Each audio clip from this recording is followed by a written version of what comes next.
This episode is sponsored by Jacobson Real Estate Company. Are you ready to find your dream home? Or maybe you're thinking about selling and want the best deal possible? Well, look no further. At Jacobson Real Estate Company, we make buying or selling your home smooth, stress-free, and exciting. With 50 plus years of experience and a deep knowledge of the Winona, Minnesota area market, we specialize in turning your real estate goals into reality. Whether it's finding that perfect neighborhood, negotiating top dollar for your property, or answering all of your questions along the way, we're here for you. Plus, with our personalized approach, you're not just a client, you're family. So why wait? Let Jacobson Real Estate Company open the door to your future. Call us today at 507-313-2716 or visit our website at jacobsonrealestatecompany.com. Because your next chapter starts here. Buy, sell, invest. Jacobson Real Estate Company. Welcome to this week's edition of Brews Cruise. I am your host, Chris Jacobson, and today I have a gentleman here who has many hats, he has many businesses, and he is a local native here to Winona, Minnesota. Styx is my guest today. Welcome. Thanks, Chris. Thanks for having me, man. And you have requested, you said, yeah, any cheap beer. Any cheap beer. So I've had a lot of Busch Light lately. Okay. So I said, you know what, let's switch up to Bud Light because you said that was one of them too. So we're going to crack some Bud Lights. Yeah, and, let's go. You know, as the spring's coming, these are good beers to always have. Yeah, they're 99% water, so you're getting your H2O fill right there. I'll tell you that for free. Damn right. And you know what? Actually, after our baby shower this past weekend, everyone pretty much drank me out of house and home. So hey, it's how I it had should to be. restock anyway. So You ain't gonna have room in that fridge here in a few months. It's gonna be all formula and breast milk. I can't wait to have some chilled breast milk. As a dad, you're gonna learn real early on breast milk is gold, and it's not easy to come by. So take care of mama and keep her happy. You know, that's the one thing I gotta say. Every time I see you, you always say, "Hey, make sure you go home and take care of mama." Number one. I gotta appreciate that because I said it to her and she goes, "Yeah, that guy sounds like a nice guy." And I'm like, yeah, sounds like a con man. No. well, I think she's only met you the one time at the Halloween party. Yeah, I believe so. So- I met her a couple times at the house. I did a little work for you out there, and I think that's right, Had, yeah. had a run in with her. She seemed pretty kind. Yeah. But yeah, that's a good relationship health. Just keeping her Ty. safe, happy, healthy. That's right. And how many kids do you have now? I have two You boys. have two boys, and I got a girl coming. Okay. It's gonna be interesting. Yeah, you got a lot to worry about. So here's what one guy said to me. He goes, having a girl is going to be tougher. And the reason why is because instead of worrying about one penis, you have to worry about thousands of penises. All the penises. All the penises. Oh, my gosh. Yeah. Back when you were young, you fell asleep thinking about your own penis. Not anymore. Now I'm going to be worried about her. But the one thing I was thinking about, and this is what I think is cool, like we thought we were going to have a boy, and I've said this on the podcast before, because she was having, she went by those old wives' tales of, yep. Oh, well, I think I'm going to have this because of this reason and all that. And I'm like, well, maybe. And I go, that's great. So we had all these boys' names picked up. All of a sudden, it's a girl. And I'm like, you know what? This brings out all these new cool challenges for me. And I'm like, wow. Maybe she's going to be a singer. Maybe she's going to be an actress. If she's into sports, fantastic. I will love sports too. As long as she's not a Democrat, who cares? Perfect. We're good. Yeah, sneak that in there. The one thing is, though, she will be a girl. Yeah. Come from the womb, she's a girl. She'll be her own person, though. You know what I mean? That's what you have to instill with my kids too. Do whatever you want. Sure. And explore a little bit. Just be polite and caring. Don't be a dick. That's right. So many kids out there have no fucking clue what's going on around them. They're the kids in Walmart that are walking into carts with a snotty nose. Like, get your chin up, your shoulders back, be proud of who you are, the house you came from. You know what I mean? Yeah, and that's the one thing I always tell kids, and I think I saw this quote from The Rock. It said it costs $0 to be kind to somebody. Correct. You don't have to be a jerk, and you don't have to do all this kind of stuff. Just be kind. It costs no effort other than to maybe sometimes you're having a bad day, and then you just got to like put that away and be like, hey, nice to see you. That's all. Smile. 100%. You know, the one thing I always learned when I was younger, my parents always made me write out thank you cards to everyone that gave me a gift for birthdays, Christmas, whatever it was. Same. And so I always remember that. So we're going to instill that in our kids and stuff of that nature. I mean, kid for now, hopefully too. So how old are your boys then? Blake's 11. He goes to Cotter, and Zach just turned a year old, and he goes to Cotter at the new daycare there. Okay, so they got a big split. Yeah, we did that by design. My wife's a career woman, Sure. PhD. She runs a local clinic here, and it was really important to her to finish her education. We wanted to get a kid and get that going because we got married. You know, we had goals too, but career goals. You got to mix your goals. You know what I mean? Yep. It's a lot like when you have leftovers in the fridge. If you mix them, you can make a great casserole, and that's what we had to do. We had to mix career goals, aspirations, and there's some things you just can't do in life right now. Yep. Maybe later they come, they're a little more joyful, you know. So for us, we got her career goals checked.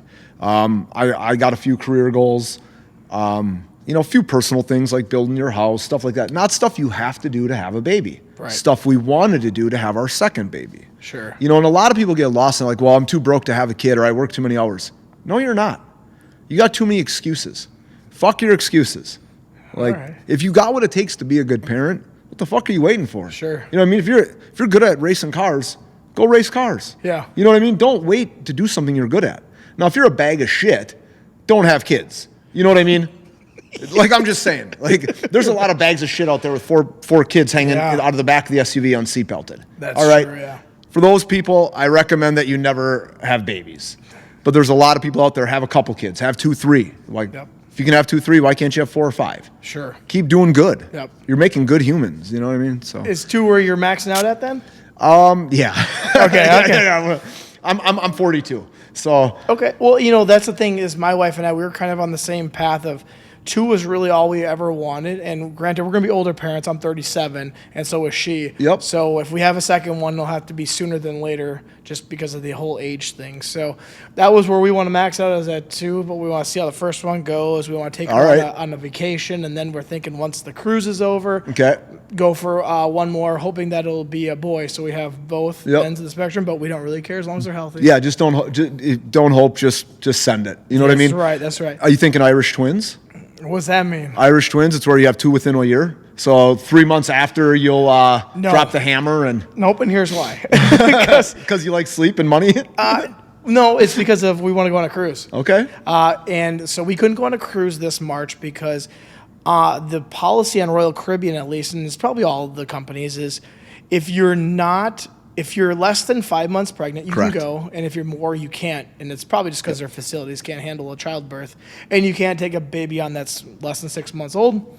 So the plan is next year around March-ish area, we'll go again because she'll be about 9 months old, and then we can try. And she would like to also have some drinks on the cruise. Yeah, and we learned the same thing, right? So when my wife was pregnant, we were going to take a cruise, and we actually had to cancel it. We had it booked with a bunch of families from town.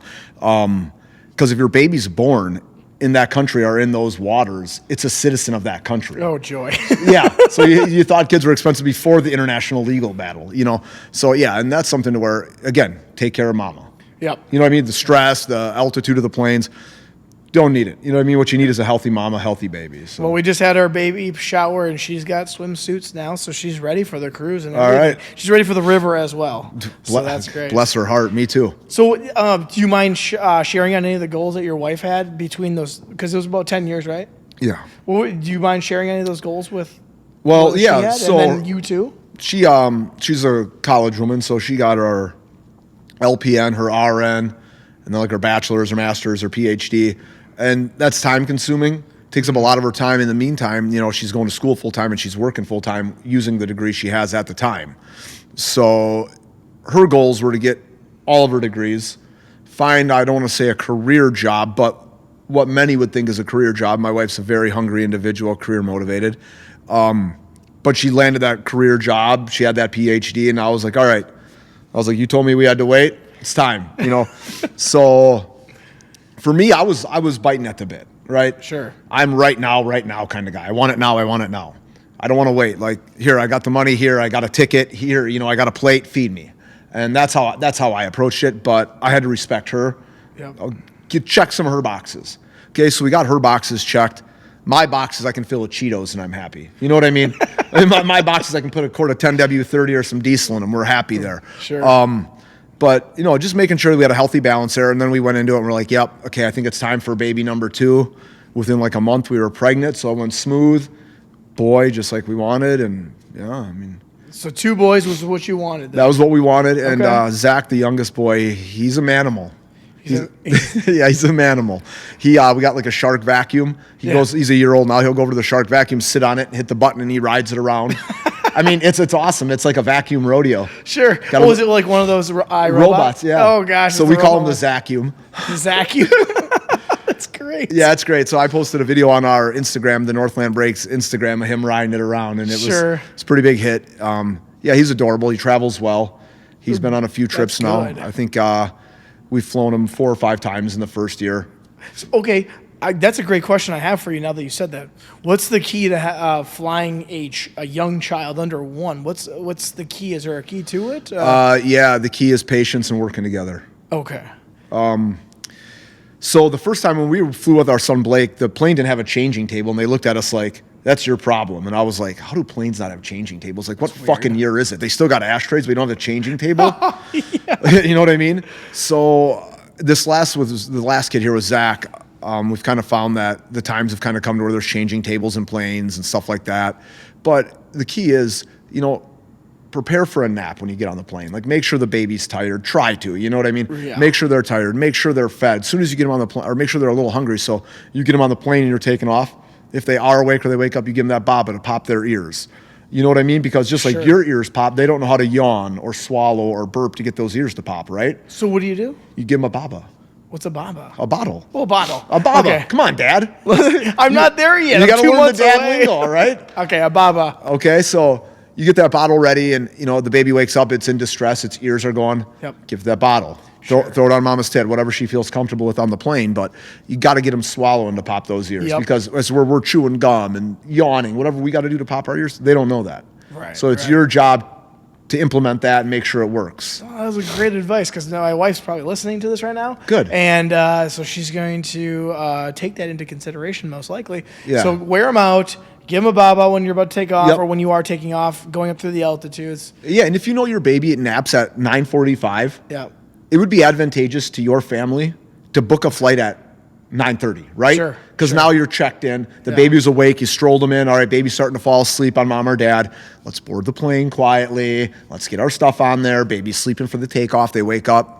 Bang, hit them with that baba. Sure. When you get a plane ticket, do you have to get one for the baby that? It's a lap child. It's a lap child. Yeah, Okay. yeah. We've so for the first 2 flights with Zach, we were pretty fortunate. We just flew out of Goodview, private jet. Oh, sure. So yeah, PJ'd out, so that way it was good. Because the first time he did fly, he was puking his guts out. That's good. So idea. I just grabbed the ice bag, like for the ice fridge in the jet, and I was like, Lindsay was holding him, and he filled the bag, and Yeah. I mean, it was sad. That was I think our trip to Philly. We were going out there for the Philadelphia card show. We had a few of the employees with us. Oh yeah, that was just not that long. Yeah, I think Webb, Diddy, and them. Webb was there. Yeah. I think there might have been one more. I don't recall, but no, that was a good experience. I mean, for everybody, for them to see like what it takes to be a dad, right? And the patience you have to have, the problems you encounter, and it's not a big deal. Babies puke, people puke. Yeah. It's okay. Clean it up. It's nobody's fault. You know, if someone, you know, there's no one looking at your eyeball either. But if you are looking at my baby because you shit or puke, go fuck yourself. Yeah, right. Like you never shit or puke to yourself. You know what I mean? And a lot of people, like you're in an airport or you're in a resort, a lot of people smile and they have that empathy. They remember being there. They remember being there as parents, grandparents. And some people think that they're above that or they're too good. Yeah. Those people can kick rocks. You know what I mean? We're all trying to raise a great human here. Right. Yeah. And you know that how long does that stage really last for? It's I would say like Zach is like a year now, just over a year. And he's starting to like go into that big boy phase where he's kind of growing out of that. Like you got to support his head. I mean, since like 8 months, Zach's been looking around like headbutting shit, kind of adventurous. So we don't have to worry about that. I feel like he's physically mature for his age. So it's kind of like he's kind of outgrown a lot of that stuff. So I would say give yourself like that 9-month window, 8-month window. So it's really not that long. No, time flies. Yeah, I know it does. Time flies when you don't sleep and, you're feeding a baby. When you're exhausted, right? Right. And there's no right or wrong way to do it. I mean, just be caring, loving, make sure the baby's happy, mama's happy. No one gives a fuck about you. You might have a couple of guys down here that'll say, hey, how you doing? I'll be one of those guys, right? Perfect. No one fucking gives a shit. Yeah. No one gives a shit. You're the guy. I have a couple buddies outside of you that always ask me how are things going, and then let me know what I can help you with since they've gone through it. For sure. So, You have to, because one thing you're going to see is like all these people are going to want to come see the baby at the hospital. Yeah. And it's going to be about mom and the baby as it should be. But you're scared too. Sure. I mean, the first time I drove home with Blake, I was white knuckling it. Like I set the cruise in the Cadillac at like 55. I'm like, oh my God, is this too fast? I'm checking my mirrors. Sure. Typically I'm driving with my knee eating a sandwich. Right. You know what I mean? Yeah. And that's when it hit me like, holy shit. Parenting strikes something in you. Yeah. I don't want to go out 2 nights a week for pool or volleyball. Sure. Because I might miss something. Yep. Do I need to do things to check my boxes? Yeah, I do. But if I can't bring him, fuck your box. Yeah. I brought Blake everywhere, but I always said Blake's like a cell phone. Since the time he was a baby, I brought Blake everywhere. Riding around in the front seat of a dirty work truck with rebar on top. Yeah. There's Blake. Child seat in the back, chewing on grapes from Quick Trip, hauling a Bobcat. There's Blake. Did he hear a lot of stuff coming through Dad's Bluetooth radio when we're talking to the guys on the site or we're talking to the general? Did he hear a lot? Yeah. But none of it's bad. It's real life. Right. Expose your kids to real life, honesty. You know what I mean? And that's one thing, like with Blake, he'll ask me, Dad, how's so-and-so his employee? Dad, who's your best employee? Because he hears all the talk, right? Sure. Whether it's coming from my wife checking in, whether it's coming from that employee calling in, whether it's from a contractor saying, hey, what the fuck is this guy doing in the Bobcat right now? He's heard all that. He's a seasoned vet. Sure. and that stuff that's sitting at daycare and going to preschool just isn't going to teach your kid. Now, does everybody have that luxury? No. But I highly recommend if you can bring your kids to work, bring them to work. Sure. It's only going to make them better when school time comes because they see what it's grinding like. You bring the crayons and the coloring book, set them down. You bring the Lightning McQueen car, put it in the office. I remember during COVID, I was doing a huge job here in Winona, an apartment, underground parking, elevator shaft, all that in it. And there was no daycare because it was COVID. Sure. Well, I had 8 guys to employ that counted on me every week. And I had a big job where I was hired to do this. This is a $200,000 job in Winona. That's a big job for this community, especially for a residential or a rental, you know what I mean? So I had an obligation to fulfill that. And so what I did at the time, I had a crew cab Duramax. It was like 2020. I built a fort in it. We hung blankets from the holy shit handles. It had a TV in it, so he'd bring DVDs. He'd watch DVDs in it. We'd pack our lunches. We had our snack. We had our lunch. And that was his fort. He reclined the seats, and he built a fort in it. And I couldn't have been happier. I parked the truck right where I could see him. If he needed something, he honked the horn. You know what I mean? Great. It was great. Yeah. It just popped up on my phone today, all these pictures of him and I on the tailgate. That's only 5 years ago, too. Dude, that's priceless. Yeah. I mean, you built a fort. every day we were at work, 7 o'clock. The kid would have a fort built in there. He'd bring different blankies, different toys. Some days he'd bring the dog. At the time, Trump, our pit bull, he's 8 now, so he was a younger dog. He was 2 or 3.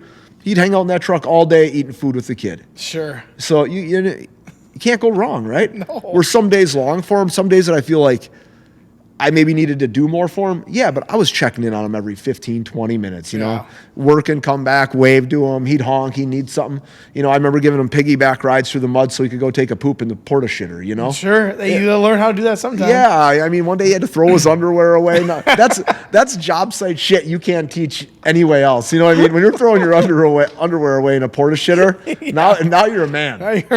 That's manhood right there. How old was he? So I would say he was probably like 6. Oh, he's a man at 6. Yeah, he was a man at 6, throwing his underwear away. Oh, that's great. Yep, sweating in the porta shitter like the rest of us. You ever see those memes where it's like Hulk Hogan just sweating? It says when the job site's 100 degrees and you got to take a shit. 100%. Yeah, Daddy, hilarious. will you carry me? Yep, get on my back. Well, that brings me up to another thing is you have many different I don't know. You have many different entrepreneurial things that you do. Yeah. How many have you had, first of all? Because I know of a few. Which ones have you? I mean, Concrete. Concrete. I know Northland Brakes. Northland Brakes. Didn't you have pizzas at one time? We started High and Low Pizzas. I partnered with a real good friend to do that. Okay. That's still going. We still offer that. We were in Okay. like 27 stores, grocery stores, and then we hired a salesman to overtake what I was doing. And it's really hard to walk into a bar that sells Jack's pizzas and sell them a premium pizza. Sure. But it's still going. We were not in as many locations. It was a really hard sale that unless it's your brand, your name, you're not going to fight like that. So no matter what salary you threw at them, it didn't really bite. Okay. So the pizza was an adventure. It's still going, but it's kind of a back burner thing right now. So, okay, and then you, I think, aren't you an ordained minister too? Yeah, ordained minister. So I've done like 20 weddings for my friends. What else do you do other than those Some rental properties. We got Rentals? We got some Okay. rentals. I mean, yeah, I'll come to your house and clean up your dog shit for the right price. I guess. You Yeah, know what I I suppose mean? you will, right? So that's 5 things you just mentioned right there. Yeah. Are those the 5 that you're in still currently? Yeah, so Yeah. like the pizza thing is kind of, we got the clutch push in on it, right? Push the clutch in on that. We got pizzas at like the Aquatic Center. So Okay. they sell them there, and a few businesses around town and stuff like that, a few bars. So that was the first way because I heard of your name when I would say when I was in college, and then I was at the High and Low and I could actually have a drink, and then it said Styx Pizza, and I was like, High and Low Pizza. It was High and Low. I thought Yeah. it said Styx on it. No, High and Low Pizza. I'm almost certain it said Styx on it at some point. So probably just people talking. So Could have been. My friend Okay. Ron started the company, and he kind of knew my entrepreneurial drive, and he was like, "Hey, do you want to come on and take this on and see what you can do with it?" And I was like, "Fuck yeah, I do." Yeah. Do you want me to go to bars all day, seeing if I can sell them something? Yes. Yeah, sure. Yes. Well, hold on. Now, do you have a background, like a degree in anything? No, I don't. Actually, I have a GED. Okay. So, and that I want that to inspire people, and not people to look at like, oh, why? Well, I transferred, like I told you before the podcast. I did 2 years at the senior high, and I did 2 years in Whitehall. Okay. Transferring from Wisconsin back to Winona, I was short credits. It was like a credit and a half. So they're like, yeah, you simply do summer school, and you're good to go. And I'm like, yeah, whatever, no big deal. Well, I was kind of mad about it, but Sure. That shit happens. You got to roll with it. Fighting, kicking, and screaming don't do anybody good. No. But then right after high school, I had a tragedy in the family. My mom was killed on a Harley, and I was like, I'm not going to go to summer school and play the sympathy game. I don't need that bullshit. I'm just going to sign up, take the GED test, and move on. And I decided to go that route. Looking back, I could have did things different, but the way I've done them has worked out for me because of kind of that chip on your shoulder that some young guys have. My chip turned into like a fucking pie, right? Because now I had something to prove to everybody. I may have not have had doubters, but I created doubters to drive me, to fuel me, to go to work a little earlier and stay a little later, work on the weekends, And that's one thing when you're in a relationship as a young guy, she's always like, when are you coming home? What do you got to work? Like, when I'm done being successful, I'll come home. When I'm too tired to drive or operate machinery, I'll come home. You know what I mean? When I'm too depressed to too depressed to lift my head anymore, I'll come home. I'll recharge then, and then I'm going to go back out. So yeah, I use that as a motivational tool. So it just goes to show you, it doesn't matter where you go to school. If you have the drive, you have it in you. Did I have to learn a lot from people around me? Yes. But that just takes finding people you trust that are smarter than you, more established than you, and listen to what they say. Like Ron, I mentioned him with the pizza company. I listen to everything he says, right? Sure. He's been through everything that I'm going through right now.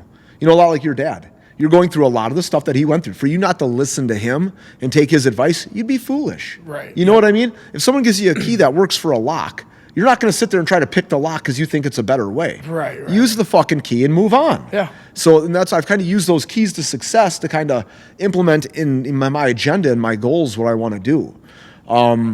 So yeah, and just rolling with that. And people meet you and they know if you have what it takes to build their house.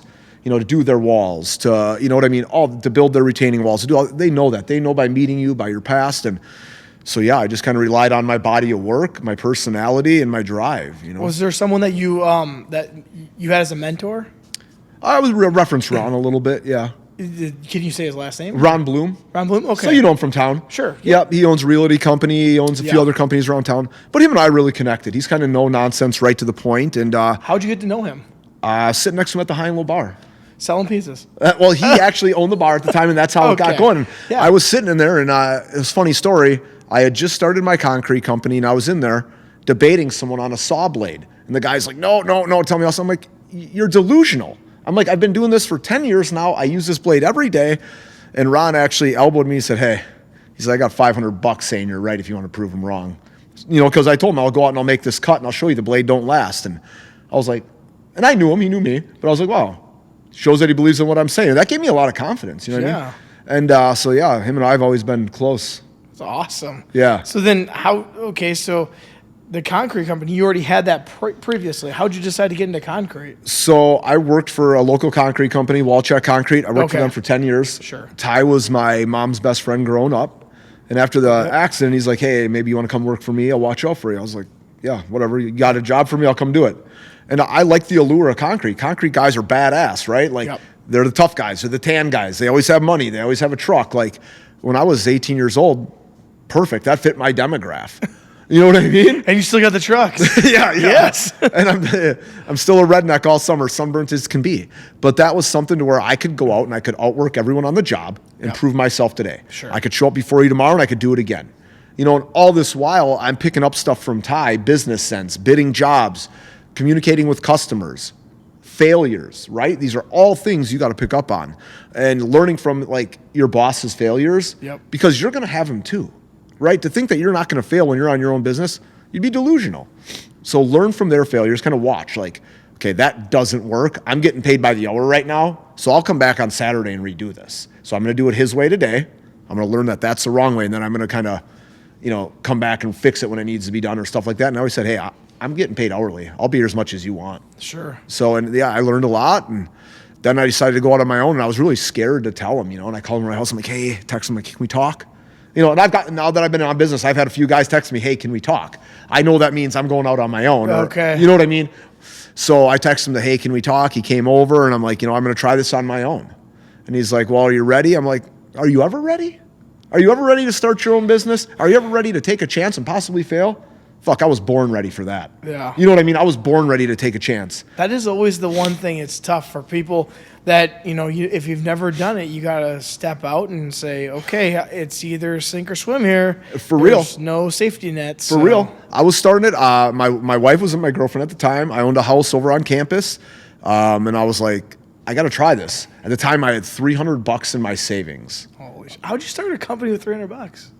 Get a job, figure it out. So I got my first job. Oh, you mean like get a concrete job? No, like get your first job on your own, right? So I got my bids. I got some bids. I got my first job. I went and did it. I took every dime.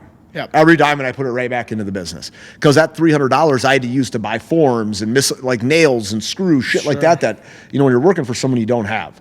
So rather than use the power equipment, I'm out there striking it off by hand, wheelbarrows, stuff like that. And then, within 3 months, I bought my first dump truck because everything went back in. Everything went back in because I learned a long time ago that if you want to be successful in business for the first 10 years, 90%'s got to go back in. You got to miss baseball games. You got to miss birthdays. You got to miss family things. Because if you want to say fuck you in 10 years, you have to do it now. Yeah. Hey, can you do this job? Fuck you. I don't do that. You know what I mean? You have that ability. Sure. Hey, I need you to work this day. Fuck you. Yeah. Right?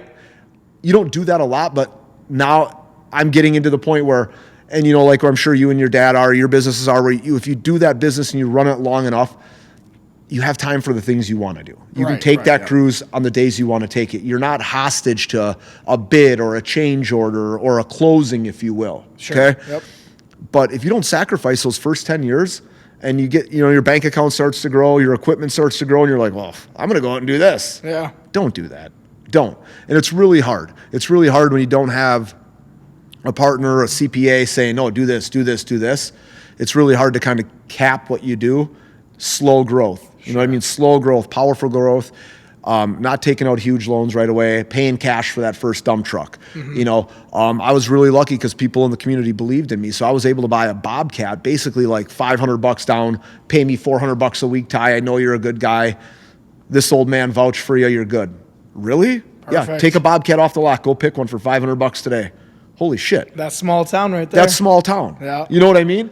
And then, was I paying more monthly for that Bobcat? Yeah, but I was like, all right, I'm going to go out and grind and knock it out. And then, I got it half paid off, and I was like, all right, I'm going to go take a bank loan out now.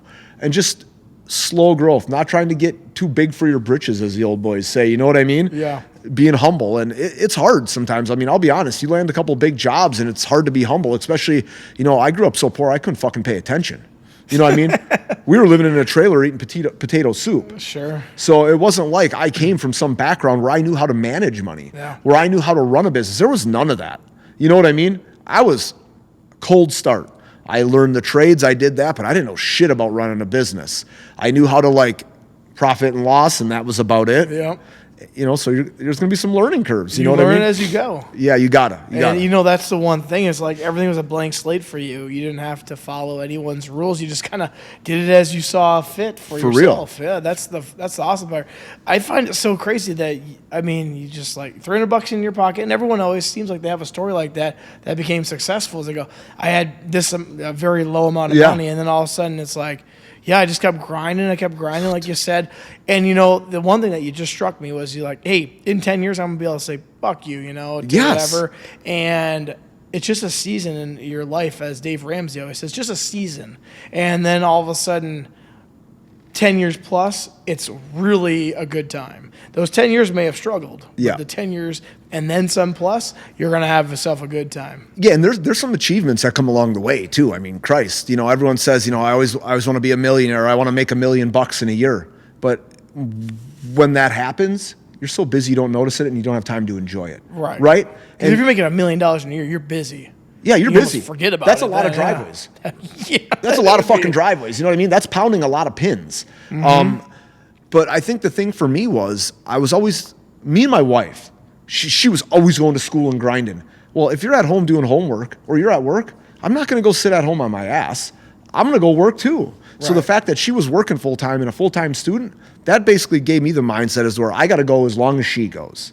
Doesn't matter what I do or what she's doing. We got to go just as hard. You know what I mean? You got to row the boat. What does PJ Flex say? Row the boat? Yeah. We were both rowing hard as fuck. Good. You know, and after like 10 years, that boat's flying. That's awesome. It's very cool. And so the concrete thing for me was a total learning experience. And, you know, now you get to a point, it's like, do we want to keep growing? Where do we want to be? And I found for me, I like to keep it between like 4 and 6 employees. Okay. It's manageable because I've tried to go out and hire these foremen and it just doesn't work. You know, because if you want to be a foreman, you can go to the bigger outfits, right? Yeah. But I consider like myself and maybe like 3 other guys, the big mom and pops in Winona. Sure. And those guys, I mean, I talk to Dan, I talk to Matt, we go through all the same stuff, the same challenges. Do you hire, you know, these guys? Do you hire those guys? And, you know, the talent pool in concrete comes with some baggage, believe it or not. Do they have a license? Do you have a felony? I mean, are you in jail? Yes. Okay, these are all things that like a lot of businesses don't have to deal with when they're hiring, but that's who we have to hire because a lot of those guys have so much potential. And, you know, I've always been like a team leader. I've always been like the guide. I want to bring these guys in and I want to show them what they're capable of. Has anyone ever believed in them? Has anyone ever handed them the keys to a work truck and said, hey, this is your baby for this summer. You take care of it. Let's go. And, you know, you get a good response like that. I've got a good young guy now. He wants to be part of everything, right? He wants to be there, the bids, all that. He wants to tear out all that. And that's great. And now that he's got a wife and kid or a fiance and a kid, he wants more. He wants more. He wants it. So it's like, how much do you want? That text message is coming. Yeah. How much do you want? Yeah, right. Right. I know that like we've talked about, that text message is coming. So I've kind of approached it as to where, how can I cut him in? Sure. Is it giving him a percentage of my business every year he's with me? Yep. I think that's where we're at. Tie him into it a little bit. Tie him into it. Now it's his. Sure. Now in 10 years, when he's, you know, X percentage of owner, and I'm ready to say, hey, fuck you, world. I'm going to go to T-ball games, and I'm going to go to my son's college graduation. I'm going to do all these things and not worry about it because I have a trusted guy here. That's so hard to find. Yes. Hard to find. So one thing I tell my friends that when Blake gets older, he'll be my most trusted guy. He's incredibly smart, like kind of blows my mind how smart he is, right? Yeah. He goes to Cotter, he's challenged every day. It's A+ math, science, spelling. It's all over the map. So I feel like he'll be a really trusted guy for me if he chooses that. Right. But I keep telling him, join the Marines. Don't come work for me. Anybody can go work for their dad. Right. Anybody. Go join the Marines and then come work for me. Because now you can teach me more than I can teach you. Because you already know how this goes. You know how the book starts. You know where the last page is. You've been watching me do it for years. Go travel the world and come back and teach me some shit. You know what I mean? There you go. That's a good idea. So I'm pounding that into his head pretty hard. His grandfather was a veteran in Vietnam, so I'm like, hey, Grandpa did it. Yeah. Don't miss me, but don't let him miss you. You know what I mean? Yep. So hopefully that works, and then you just having trusted people around you. Sure. So, and that's one thing. Not easy. It's not easy, man, because you give them too much trust, and you know how that goes. It's really hard. We'll talk about that. We'll touch. So how long have you had the concrete business for then? 2000 and I want to say 12. Oh, okay. So over 10 years. Yeah, we just celebrated our 14-year reunion. About I think it was March 11th. Okay. 14 years. Really? So yeah, the spring of 2012 was really warm, historically warm, no snow. So 2012 it was record temps the first week and a half of March, and I ended up pouring my first driveway for a guy that owns a bunch of rentals in town. He said, "Yeah, I heard you were doing it. I want to give you a crack at it." Yep. Went over, I gave him a bid. He said, "Yep, great, do it." And that was my start. You know what I mean? Yeah. When you're the new guy with zero overhead and only $300, you don't have to make a lot of money. So you can do it a little cheaper. But then as you hire guys and you get the work comp, and that's where you're really learning the umbrella, the insurance, all that. You know what I mean? Sure. So you're able to start cheap, but then obviously your prices have to grow until you get a little bigger. But yeah, for those first few, like I said, I was just trying to get some money to get tools, trying to get going. Wow. Yeah, this is a great story. I love it. If anybody's listening to this right now, you should be inspired right now you can go do anything you want with $300 in your pocket, or less if that, probably. Or you can sit on your ass blaming other people. Or you can do that too. A lot of people want to sit there and they want to blame other people, or I can't do it because of this. No, you can do it. Like, who cares if you fail? You can't go back to that job at the factory. You know what I mean? Your wife can't support you for 1 week while you find a new job, or you can't support her. Go start a business. Go apply for a job that you're not qualified for, and fake it till you make it. You know, if you got that dog in you, people see that. You know, people can sense that. And I feel like that was one thing about me coming up. I was really honest, and I always had that dog in me. Yeah. Like, I always wanted to work hard. I always told people, like, listen, if it were my house, I'd do it like this. You don't have to do it, but here's how I would do it, and I'm going to take care of you. Sure. And I think that resonated with people. Some people are looking for the cheapest bid. Yeah. Some people, they don't give a shit if the guy showing up's got no teeth, smoking meth in his truck. They just want the cheapest fucking bid. Yeah. And for those people, you think it was cheap to hire, you think it cost a lot to hire a professional? Try hiring a joker. It gets really expensive. Sure. You know what I mean? So, I just provide a good product, honest, and just fighting for everything. Yeah. Well, now this brings me back, because we got off on this because of the pizza thing. So how'd the pizza thing come about, and how did you say, hey, yeah, I'll take it on? And is there anything proprietary about it? It's just pizzas that are made locally? Nope. So it was Ron's idea to come up with the pizzas. So they got to get made in an FDA facility. Okay. So there's a place in Siren, Wisconsin, Square One Foods. He basically took his recipe there. They tested it out. Gotcha. Got the samples back. Okay, this is good. Change this. Okay, so we did that. Threw him in the bar that he owned. Get him in other bars. So that was one place where we had to really fight, because we got his bar's named Pizza on this, and we're trying to sell it to local bars. You know what I mean? Sure. So that was kind of a struggle, but you fight through it, and I would go in and say, listen, I know you got pizzas here. I'll buy every one of them right now. Yeah. I'll write you a check for all the pizzas. I'm going to donate them to the local food shelf, because I don't eat cardboard with cheese on it. And I'm going to buy you a new pizza oven, because that one's about 15 to 20 years old. Looks like it's leaking. And I'm going to give you radio advertising. So I'm going to pay for all your pizzas. I'm going to buy you new pizza ovens. I'm going to pay for radio advertising to let everybody know you have pizza that may not kill you. And we ran with that. That was how you sold it, though. That's how I sold it. So you get a free pizza oven. They will buy you out of your old stuff, give you the other stuff, and radio ads? And radio ads. And so the stuff that's at high and low right now, that's still the stuff? Yep, still stuff. Because I know I go there every so often, and I always get a high and low pizza when I'm in there. Yeah. So that's it's great. Stuff. It is thicker than every other, say a Jack's pizza. Yeah. It's definitely thicker than that, it's sure. Gas. You throw it on the grill, so when we go camping, we'll throw them on the grill. Best way to do it. Yeah, the bacon cheeseburger, it's great on the grill. That's awesome. So yeah, Ron asked me to help him with that, and we bought a reefer trailer. You got to get a refrigerated trailer. Sure. Drive 3 hours north to pick up your order. You get a couple 50, 100 cases of pizza. Yeah. Bring them back. He put a freezer in the garage behind the high and low's. Got a walk-in freezer in it. Really? I did not know that. Yeah, so we kept them all in there, and it started off good. We had them in gas stations around town, and we were almost in Hy-Vee, but we couldn't get the nutritional facts on the back. They didn't get them to us in time for high V. Oh, and we missed the cut. So getting them in high V could have maybe changed everything. I could have. Or it could have maybe just been like, hey, can't compete with all these, because there's a lot of competition in high V, right? But there's gotta be a lot of competition in pizza in general. There is. Yeah. Well, there's different price brackets of competition.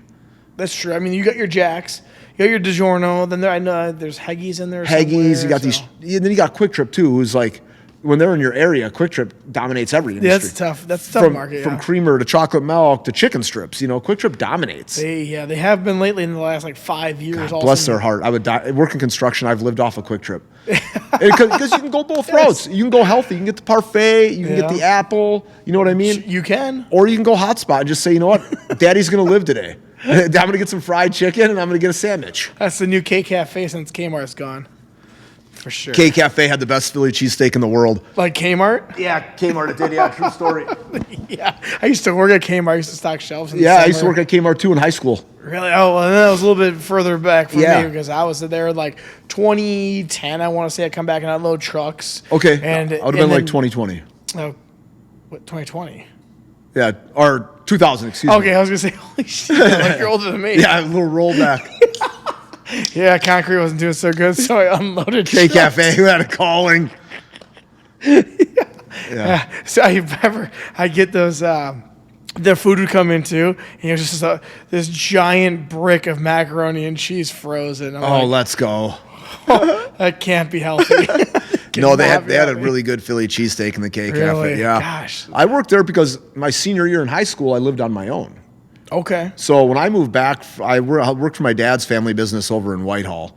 And when I moved back from there, I was like, I'm just gonna get my own place. I know what working's about. I'm gonna get my own place. Sure.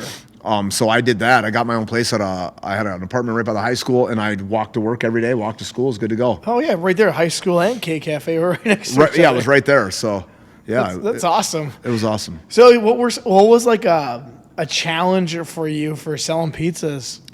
The biggest challenge is walking into a bar at 2:30 on a Tuesday. Afternoon, when there's 4 regulars lined up that have been drinking blackberry brandy for an hour and a half. The bar manager's hungover from the night before and saying, hey, can I sell you pizzas that your cost is going to be $13 compared to the $2 Jacks you got? Yeah. Well, why would I do that? Well, do you like money and customers? That's why you would do that. If you hate money, just tell me and I'll leave. But people that come in and eat and enjoy the food are going to drink more drinks. They're going to come more often. Sure. You buy a Jack's out of desperation. You buy a high and low pizza because you want to get full and you want to eat quality food, right? Yeah. I mean, every time I've ordered a shitty bar pizza with my friends, it's because we were day drinking too hard and we needed to level off. But with a high and low pizza, it's like, hey, let's stop in and grab a pizza before softball or something. Have a beer and grab a decent pizza. So yeah, it was just that aspect of it. So Okay. Well, then I want to go off to the next venture that I talked about, is being an ordained minister. Yeah. How'd that come about? I assume, let me just guess. A friend said, hey, I need a minister. You go, hey, I'll go get the license. hold my beer. Yeah. This is exactly how it Yeah, works. so we were out, riding Harleys. We were with a big group. It was like flood run, and my buddy's fiance was bitching, like, all these churches want us to take these classes to get married and all this. Yep. I'm like, why would you take a class to get married? You're going to learn enough while you're married. You don't need to take a class. Yeah. So I was like, why don't I just get ordained and marry you guys? And she's like, well, how does that work? I'm like, let me look into it. Let me figure I it texted out. my buddy. I'm like, dude, I got ordained for like $25. I'm through the state of Minnesota. I got my license. And he's like, cool. So I married them. Bing! Another text. Hey, can you marry us? Bing! So in like a few years, I did like 10, 15 weddings. And everyone's like, you're a good speaker. You seem fun. My thing was, I want the bride to feel important. I want the mom and dad to cry. And I want the groom to feel like it's the best day of his life. Yeah. If I can check all those boxes, bam, I nailed it. And I'm going to crack some awesome jokes. I'm going to make fun of someone in the wedding party. And they're probably going to get free food and drinks. Correct. Yeah. Correct. And I'm going to do a huge burnout on my Harley before I leave the reception. Perfect. Yeah, I'm going to smoke it out before I go. So, okay. So you've done how many weddings now? I would say probably 20 over the last 15 years. Really? I mean, that's cool. That's over one a year-ish. Ish, yeah. I haven't done many the last few years. I think you did my cousins at one point, Joey. Yeah, I did do Yeah. Joey's. Yeah. Yep. He was on the podcast. Yeah, was he? Yeah, about 5 episodes ago. Okay, yeah. Joey's good shit. I did his. I don't think they're married anymore, but Was that No your fault of the own Was that your fault? No, I mean, I probably kept them married as long as they were, to be honest with you. Nicely done. Nicely done. So, do you charge for this? Is it a service you charge for? Or you just say, I'll do it for free? Do it for free. Really? Okay. I'm not trying to charge anything. It's a couple hours out of my day, and I feel like I'm doing something good. I agree with that. Yeah, for sure. I mean, I don't like, and I think that's part of it too. Like, I know when we got married, we had like this minister come in and she charged us like an obscene amount. I'm like, that's not right. Like, it should be the best day of your life. It shouldn't come with a huge bill. I mean, obviously when I got married, it came with a stupid bill, right? We had ice fountains and all that bullshit, ice sculptures. That's what my wife wanted, so I did my part, right? Yeah. I wanted a peaceful reception with good food. Good enough, you know? Yeah. But no, I don't charge for it. I couldn't charge for it. Just not my style. What's the furthest distance you've had to go? Have you had to go somewhere really far? Rochester. Oh, that's so not far. No, not far. That's so. Is it kind of cool doing it? It is.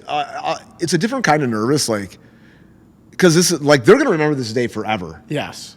I'm probably gonna forget that day or parts of that day in the next like few months. Yeah. So for them, they're gonna cling to every moment. There's people videotaping you, people critiquing you, like, and you want it to be perfect for them. Mm-hmm. And that's where I think like the stress comes in. Like, I got to get to know these people and a little bit about them to know where they're at. Otherwise, how can I give them the best experience? Sure. How can I make like the most like emotional jokes, like really hit for the family? How can I talk about their childhood camping trip where you pissed the bed? You know, I'm going to hit on all that stuff. You know what I mean? Without offending them. That's the toughest part. In a caring way, a kind, caring, like growth kind of way, right? Yeah. I never want to like make fun of someone at their wedding, but I want to make light of the moments of their life that we all remember or that their family remembers, right? Yeah. You want to mention like grandpa who passed away and tell a good story about him or what he used to call them. Just be a human. Yep. You know what I mean? Do some human shit. That's awesome. That's just so, you get so many different ventures. And the next one I want to get into, which is one that has actually been featured on the podcast before, which is Northland Brakes and sports cards. Because for those who are listening, Marcus Teachout was on here about a year ago, and we broke cards on here. He talked about how it all works. Tyler Weber was on here too. Yeah. He didn't really speak much on that. He was more onto where he came from and how he got here, which is because of you. Yeah. Actually. But how'd you get into sports cards? Because when I was a young kid, loved it, and now I'm starting to love it again because I didn't realize it was really a thing again. Well, you know, we all are into it as a kid, right? Yes. But then most of us hit puberty and women become that thing we chase. We're not chasing Michael Jordans and chasing Shaqs. We're chasing Lindsay and you know what I mean? Chasing cats. Yeah, correct. So, and you want to buy a car and you want to buy a house. Yeah, you know what I mean? And you want to travel, okay? These are things that come with that. So I got back into it because my son Blake. So I collected, you know, through the Jordan era and all that. Oh, when I see a Jordan card, it brings me back to about third grade. So. Right. Yep. So how did you get into sports cards? Okay, so my son Blake, who I mentioned, he's really smart kid, mentally, emotionally mature. The Pokemon thing is a lot of little kids get into Pokemon, right? Yep. So, you know, as a dad, like I'm like, oh, where do you want to go? Let's go get Pokemon because there's a little bit of a chase in it, and I see that, and believe it or not, I'm a gambler, and so I take him to these card shops in the area, around the area, and you know, when we're on vacation, he's a little guy. We'd go to the local stores, buy a shit ton of cards, and rip them open in the hotel because I didn't drink for 9 years. The first 9 years of Blake's life, I didn't drink. I never wanted him to see me intoxicated. I never wanted to be intoxicated around him or even have beers around him. I wanted him to know that Dad is steady Eddie all the time. And as he got older, I could explain to him, hey, Dad's going to have a beer at the campground. Are you okay with that? Do you feel safe? Do you feel okay? Yeah, Dad. Yeah, Dad. Uncle Danny has beers, you know. All Dad's friends have beers. Dad's going to have a beer. I wanted him to feel so safe and secure when I was there. So I didn't drink for the first 9 years. So when we'd go places, you know, it was me and him hanging out. Whether we were at my buddy's wedding and everyone was at the reception getting hammered, me and Blake would be opening cards at the reception because that's what he wanted to do. It was fun for him. Yep. And for me, you know, boxes of cards were cheap. I was like, fuck it, let's go to the store and spend $150. Yeah. I'll go over to that pull tab machine and put 500 into it and not blink an eye. Sure. So we might as well grab some cards. Yeah, might as well. It's cheaper. Yeah. So we did that, and he started to get into it and started to explain to me, like, Dad, this card's worth this much and this card's worth that much. I'm like, cool. Well, then, you know, it started to spark my interest. it was crazy. This one Christmas, I bought him a Pokemon advent calendar. And it was Christmas Eve morning, and we were just messing around the house, and he had to open the one on the 24th, and he opened it, and it was this Umbreon VMAX, okay? At the time, it was like $1,000 Pokemon card out of an advent calendar, and he looks it up on his mom's phone, he's like, Dad, it's $1,000. I'm like, bullshit. Look it up. I'm like, wow. Look on eBay, and they're selling for like $1,000. Well, I'm like, well, if you grade it and it tens, it's like $2,000. Sure. So I'm like, let's grade it. So we graded it, came back at 10. And that kind of got me. I'm like, okay. So I bought this calendar for like $58. Got a $1,000 card, and now it's worth like $2,000. That's a little gamble. That's a little gamble. Gets your itch. Okay. And, as a gambler, I know I'm going to have some losses. So then, we got into it a little bit. And then I was actually on spring break, and we were down in the Dells, and I seen Diddy down there, Brian, who works for me now. Yep. And there was What's Brian's last name? Corey. Brian Corey, yeah. Okay. He's man, the myth, the legend. Man, the myth, the legend. So we're down there, and there was a group. He was with a group of Winona, a bunch of people. I'm with a big group, and we're sitting by the pool, and we all kind of like co-mingled, right? We're having drinks, and I see him on his phone. I'm like, get off your phone, man. He's like, no, check this out. I'm watching a card break. I'm like, what's a card break? Oh, and he explained to me, well, you buy a spin on the wheel, yeah. They spin it, and you get that team, and then you get all the cards for that team. And it took me a minute to like, okay, so I'm going to bid for a spin. They're going to spin a wheel. I'm going to get a random team, let's say the Titans, and then they're going to open up all those boxes, and I'm going to get all the Titans cards. I'm like, why wouldn't I just go buy the boxes myself and open them and get all the teams? Well, you can't really buy cards anymore like that. You can come buy them from at our card shop, but like stores just don't have them. After COVID, stores just don't have cards. It's like one of those things, and if they do, they're gone right away. Yeah. Right? Because nowhere in the world sells cards cheaper than a Walmart or a Target. Like toilet paper. You're not going to get toilet paper cheaper anywhere in the world than Walmart or a Target. Yeah. Okay? That's like everything because they're retail. They're so big. So I started watching it, and like $1,600 later, sitting around the pool drinking, I spent like $1,600 buying into breaks that day. Wow. I was like, man, this is awesome. I kept buying it. I'm like, oh, look what I hit. Look what I hit. You know what I mean? Go in the pool Yeah. for a while, come back, ding, ding, ding. Buy like 5 more teams. High bid, bing, bing, bing. I was about it. And then I started getting all these cards in the mail. And then Blake was messing around in our room one day, and he went underneath our bed, and he's like, Dad, there's a shoebox under here, Doc Martin shoebox full of cards. Doc Martens. Yeah, right? Oh, yeah. man, okay. Yeah, if you've never owned Docs, you're too young. So he's like, Dad, you got cards that are worth money. And I'm like, bullshit. Well, Dad, you got a Pat Mahomes rated rookie. You got a Lamar Jackson rated rookie. Josh Allen. I'm like, those are all cards that you and me opened at a hotel when we were traveling. I don't know what's in there. He started showing me what they were worth. And I'm like, damn, we better start grading cards. Yeah. So we got our grade order ready, and we started pulling out cards. I didn't realize how many cards I had. We started pulling cards out of boxes, and this was right after we built our new house. So when we moved, I kind of had an idea all these boxes I brought over. So I'm like, sure. All right, let's go down and check the shed because I think there's some cards in there. So there's Blake and I for like a month straight sitting at the dining room table. Our dining room table is like 10 feet long. We had piles of cards stacked like 3 foot high all over this thing. Wow. Our dining room table's from like Dungeons and Dragons table. Yeah. It's huge. And so I'm like, my wife wanted the cards cleaned up. She's like, all right, we need our dining room table back. Like, this looks ridiculous. I'm like, all right, Blake, we got to figure out something with our cards. I'm like, let's have a little card show or something, or go to a card show. And at the time, we had the shop that's the store now. Yep. It was full of like Harleys and like side-by-side parts and snowmobile parts and office desks. And we basically used it for a bathroom, the concrete company did. Okay. And then like heated storage for my toys.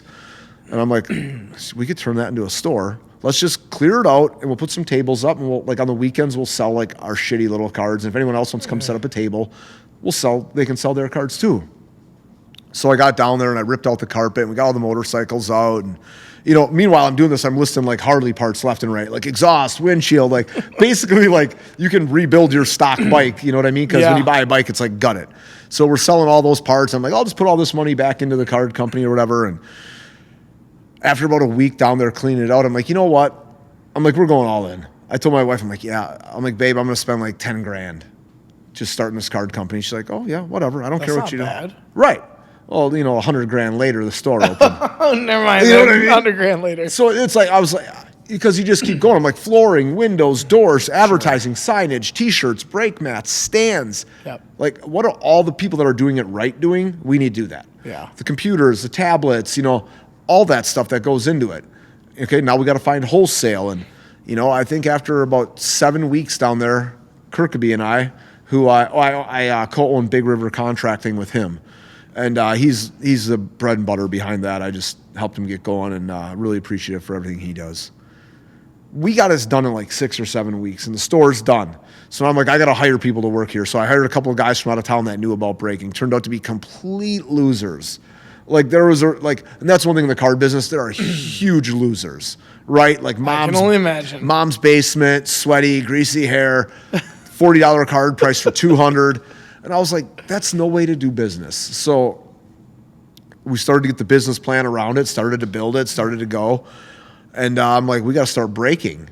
So we started to do in-person breaks at first. And I had that big shop up on the hill with the shows. Yep. And we started doing in-person breaks there. And like 30, 40 people were showing up. Like up on Garvin Heights? Yeah. Okay. 30, 40 people are showing up every Saturday to get into these breaks. Like online or in person? In person. We were doing them in person. Oh, you're doing it in person? Yeah. So how does that work? So basically people show up, and it's just like online. Show up, all right, guys, we're doing the Titans. And people start bidding.